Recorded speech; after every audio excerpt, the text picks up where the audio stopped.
Okay, long time no chat.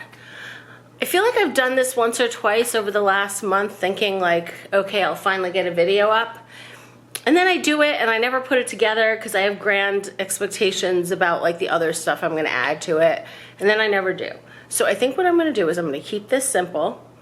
I'm gonna just do a quick chat for today and a quick outfit of the day. And that way it should be easy enough for me to get like up on YouTube for all of you lovely folks who have been commenting on my Instagram in my absence, which is much appreciated.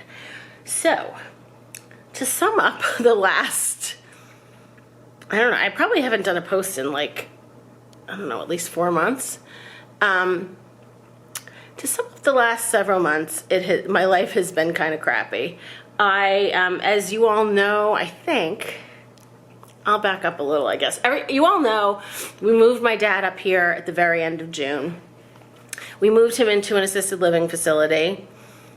After being there for 3 months or so, he ended up having to move into, they call it the reminiscence neighborhood, which is basically for people that have kind of more severe dementia and are exit seeking, meaning like they're trying to leave the premises and they really are not authorized to do that. I mean, not that he's not allowed to freely come and go, but he's really not, because he would get lost. Like, he was living in my dad's life, he was truly living in a fantasy land. I'd call him, he'd be in China, he'd be here in the city at a hotel, he's on his way to see me, like just living in a whole different world. He was getting married, he was gonna have a baby, mind you, he was almost 88, like, you know, the life in his head was not reality. So, he ended up falling a few times, and finally one of the he ended up falling and in the hospital a few times. But then finally a fall was, I guess, severe enough that he fractured his hip, and he had to have a partial hip replacement. And that, you know, when people talk about dementia and Alzheimer's, I never understood, I did a lot of research on this, I never totally understood how do people die from this? Because it's always said, you know, once the onset of Alzheimer's or dementia happens, it's just a matter of time. And I never understood what really causes the death. And I don't think it's that you die of dementia. And remember, I'm not a doctor. This is just my own observation and my own personal, you know, experience. But I think ultimately you have other contributing factors that as a result of the dementia, you're not being your normal, like, sane self. So my dad ended up getting the partial hip replacement. So he was he was up at Stanford Hospital. And then after that, he ended up going into a rehab facility. And you know, I truly believe things in life happen for a reason. And I remember when the social worker from the hospital gave me the options of the rehab facilities, there were a few of them that, like, I had done, you know, some research online, and I had talked to some of the people at the home where he was living, and they were like, no to certain of these places. And the one that everybody likes the best, turns out like they refused my dad initially. And I don't know why that is. I don't know if it's they didn't have a bed, or however far he had progressed or however much help he needed, they just weren't capable of it on that particular day. But he wasn't getting out of the hospital yet, so I guess they kind of check every day until he gets out. And then the day before he was getting out, they called and they were like, oh, this place will take him. And so he ended up at this place, and it was, oh my God, it was a godsend. The people there were truly angels. The first, I don't know, 4 days or so that he was there, it was okay. You know, he was still not in his right mind, but he was like functioning. They were starting to try to get him up, doing physical therapy with him. But it turns out he had stopped eating. And then after being in there for 4 days or so, they called me one Saturday and said he really needs, like, he's dehydrated. Is it okay? Like, will you allow us to give him like IV hydration? And I said, of course. And then they call me later, he's refusing the IV hydration. So this is what happens. They stop eating, they start refusing like medical treatment. So he was refusing the IV hydration the whole weekend. And then I get a call Monday morning at like 6 o'clock, you know, like 6 a.m. And they're calling to tell me that his oxygen level's really low. He's got some signs of I forget what kind of pneumonia. They want to send him back to Stanford Hospital. And so my siblings and I had already talked about, like, you know, it was never his intention to, like, live his life like this. So it turns out an option that's available is to be put on what's called comfort care. So instead of, like, him back and forth to the hospital for them to, you know, do God knows what that's not really going to help, they basically just give him pain meds. It's not hospice, but it's similar to that. It's like the beginning of the end. So he was on comfort care, and the reason it was it was so amazing that he ended up in this particular place is because during COVID, you know, a lot of these places do not allow visitors, and this place was also not allowing visitors. But that morning when I spoke to one of the nurses there, she said to me, she said, you know, you can come and see him today if you want. And I was like, I can? She's like, yes, but you should come soon, because basically she was signaling, like, this could go very quickly. And so my brother, sister, and I went, and they were godsends. Like, allowed us to stay all day, allowed us to come and go, said come every day, do, you know, whatever. And we literally got to spend the last 3 days of his life at his bedside, and I thank God for that. It was the hardest 3 days of my life, and I've been through some hard days. But that was hard, to see my father lying there, like he hadn't eaten in, I think, a couple weeks at that point. He was dehydrated, his oxygen level was low, he totally stopped moving, he wasn't talking. I mean, we could see in his eyes that he knew we were there. We like put on the iPhone, we sang Frank Sinatra and sang Summer Wind to him, and we could see the recognition. But, you know, he couldn't speak to us, and it was really, to see a loved one like that is really devastating. So anyway, he passed away right before Christmas, so it's been a crappy holiday time.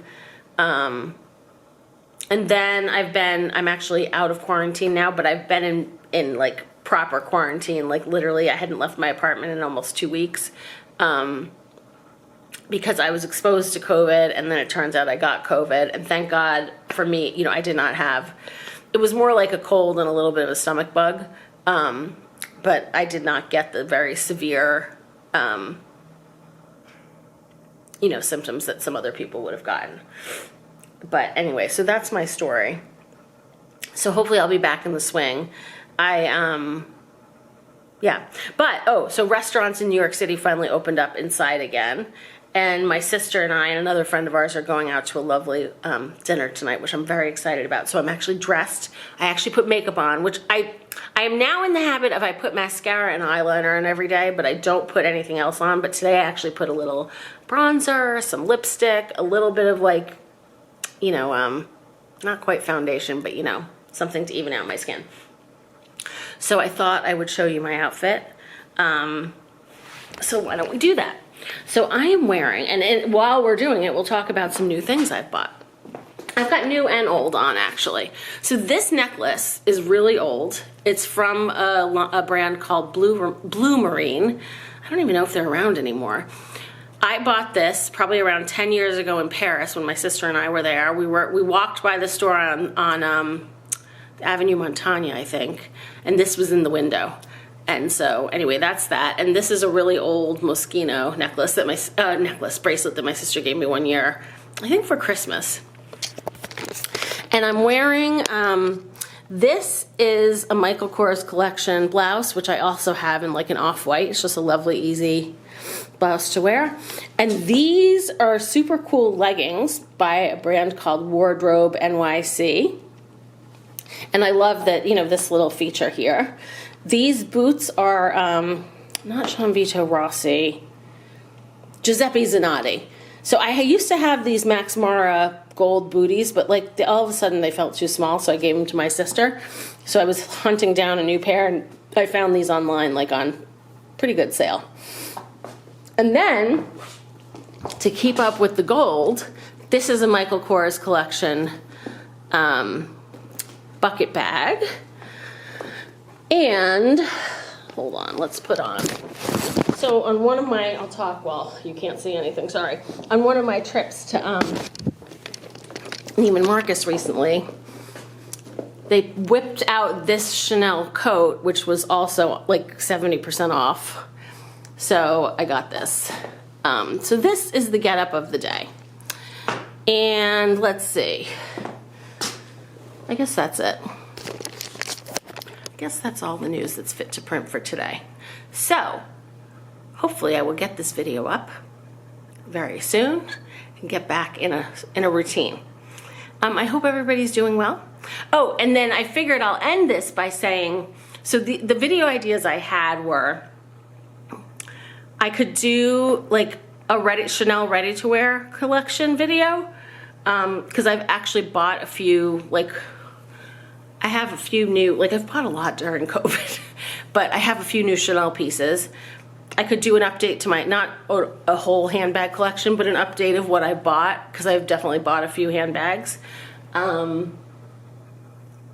Or let me know if there's anything else. And I will see you soon. Bye. Okay, at this point it's not clear whether or not this is going to get posted. However, I figured I'd do a quick catch up while I was in the mood. So let me mute the TV. Okay, so I was very excited to check in with you guys because, so the last time I did a video was last Monday when I was going out to Maria for dinner with my sister and my friend Marissa. And oh my God, we had such a good time, but that place was whacked. So across from us, there was a table that was very, I'm not going to say flattering things right now. There was a very unattractive older man sitting across from us. And I mean unattractive in pretty much every way. He wasn't dressed well. He was way overweight. And he was not an attractive man. Like, this is not even a debatable statement. It's not that I wasn't attracted to him. I'm pretty sure universally he's just unattractive.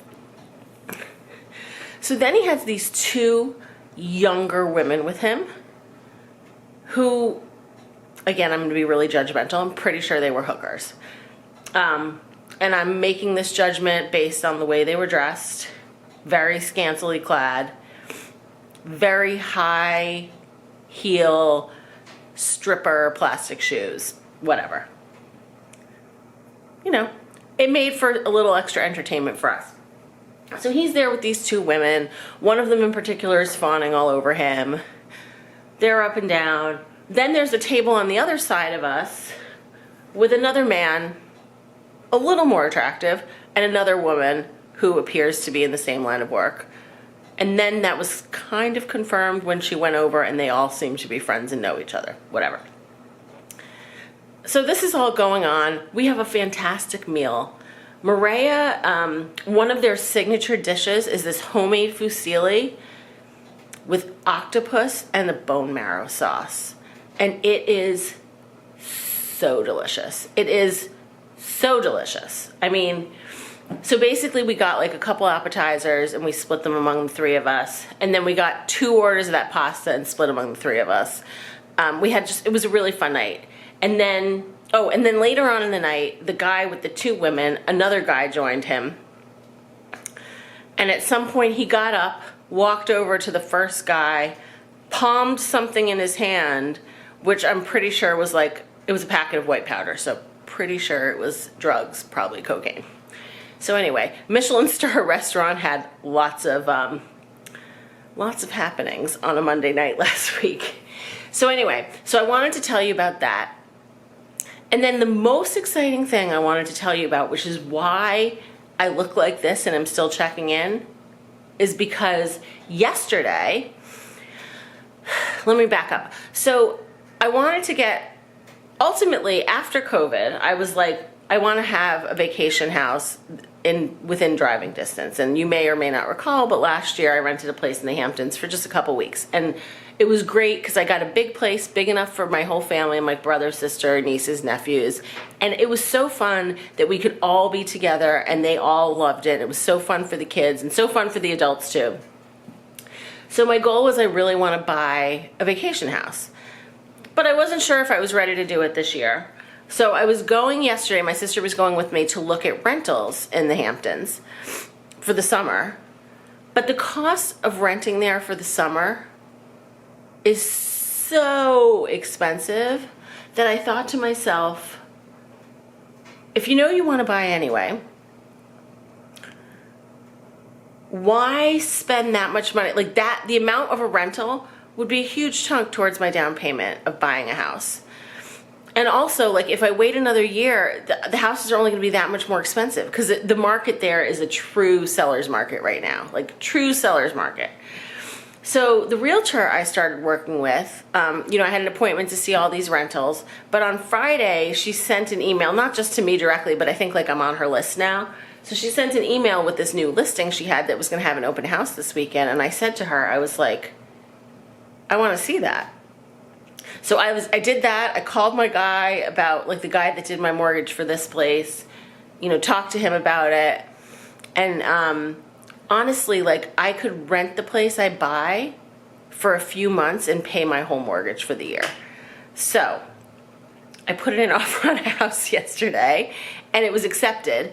And the beauty of this house is it's very similar to the condition when I moved in here, in that I changed a lot here. Like, I personalized it a lot, but I didn't have to do any work. Like, the kitchen was done here, the bathrooms were done, like the bones were built, and it's the same thing in this house.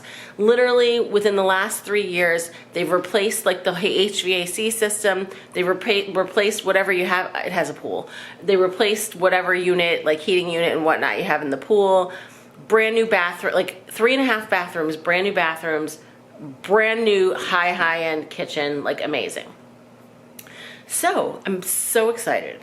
So I've got an offer in. I have the inspection on Wednesday. Yeah, I mean, that's the story. So the other exciting thing is, like, once I moved in and got this place, you may or may not recall, I worked with this designer named Megan Hopp, and I just freaking, like, adore her. And she tells me, I think, and I don't think she says this to everybody, but I think I was one of her favorite projects. And I always said to her, I'm like, initially when I said this, I thought I might eventually buy something in Charleston, which longer term I may eventually also, but I said to her, when I buy a vacation house, I totally want you to decorate it. So I pinged her today. This house I'm going to do less in because A, the vibe is going to be much less, you know, this place is more. That place will be a little more like subdued. But, and also I'm going to keep that definitely like, I don't want to say on the lower end, but I'm definitely not going to spend as much as I did in this place because that's going to be more like my nieces and nephews are going to be there, kids running around, you know, yada, yada, all that kind of stuff. Oh, and then I should mention the sellers of the house agreed to let me keep all the furniture, which I don't really want all that furniture long term. But it's, for the beds, it's great. So I don't have to buy 4 beds. A 4-bedroom, 3.5 bath. Actually, it's officially a 4-bedroom, 3.5 bath, but it actually is a 4.5 bath because it has a quasi unfinished basement that has a full bathroom in it that they don't advertise because I don't think they have, like, they didn't do it officially. They don't have a certificate of occupancy for it. So anyway, oh yeah, so, but the point is I don't have to buy 4 beds. I don't like the sofa they have, but it'll be great so I don't have to rush into something that, you know, like, I don't have to get something just to have it there by the time I close or like shortly after. And in the quasi unfinished basement, the part that is a little more finished, once I get the couch I want, I can put the one that's in there down there just to have an extra place for people to sleep, like, if needed.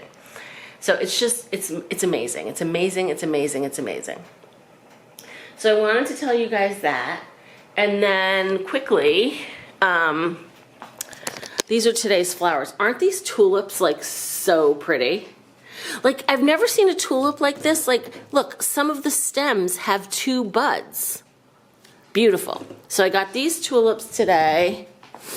These sweet peas are from a week ago. I trimmed them up today and, like, they look a little more alive again. And then I got this beautiful bouquet today. Like, look at how pretty this is. Look at this. Isn't this gorgeous? So that's that. And then lastly, I'm making apparently this is not how it came to my attention, but apparently there's a TikTok tomato feta pasta thing that's a big deal. So this is the tomato feta part, and I'm actually gonna make it with a spaghetti squash. And I think I'm also gonna make like a little chicken. So I'm in the process of cooking. So that's my story, and I'm sticking to it. And actually, if I get really motivated tonight, which I might, because I feel somewhat energized. I was so flippin' tired. I couldn't sleep last night because my mind was spinning. It was as though it was Christmas Eve and I was 5 years old. Like, I was so excited about the house, having made the offer yesterday. So anyway, I just took a nap and I feel a little more awake. So while dinner is cooking, maybe I'll put my videos together and get them up tonight. Wouldn't that be ambitious? And I know you guys would be so excited because you guys have been pinging me on Instagram. So I miss you guys. I love you. And let's chat again soon. Bye.